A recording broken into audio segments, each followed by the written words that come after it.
Hi దోస్తులు అందరూ ఎలా ఉన్నారు? బాగున్నారా? నేనైతే చాలా బాగున్నాను. మీరందరూ కూడా చాలా చాలా చాలా బాగుండాలనుకుంటున్నాను. ఇక మన ఛానల్ ఎవరైతే ఫస్ట్ టైం చూస్తున్నారో వాళ్ళైతే ఒక లైక్ వేసుకోండి. అలానే సబ్స్క్రైబ్ చేయడం మాత్రం అసలు మర్చిపోద్ది. ఇంకా అత్తమ్మ వాళ్ళ ఇంట్లోనైతే పెద్దమ్మ తల్లికి బోనాలు అయితే ఉండే బోనం అయితే తయారు చేసాము. బోనంలోకి పెట్టేటువంటి ఆకు వేసి అయితే అన్నం వండినాము. కొంచెం పసుపు వేసి అలానే పెరుగు అలానే పచ్చి పులుసు అలానే మేము ఇంకా ఏం చేసామని అంటే బోనంలోకి అయితే బెల్లం అప్పాలు అయితే చేసాము. అంటే గోధుమ పిండిలో బెల్లం అయితే కరిగించి అయితే అప్పాలు అయితే చేస్తామన్నమాట మా సైడు. మీ సైడ్ మీరు ఎలా ప్రిపేర్ చేస్తారు అనేది నాకు కామెంట్ సెక్షన్లో కామెంట్ చేయండి. ఇక్కడ పెద్దమ్మ పండుగ అయితే స్టార్ట్ అయిపోయింది. ఇంకా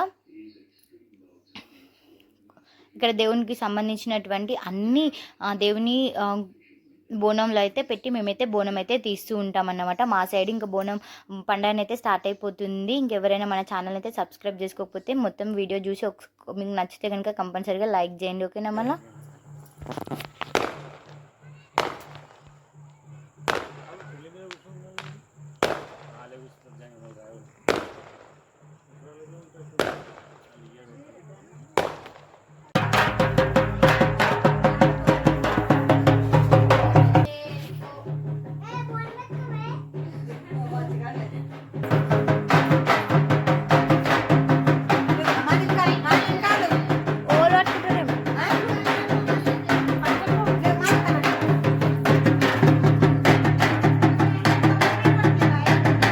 కొబ్బరికాయనే కొట్టలేడు.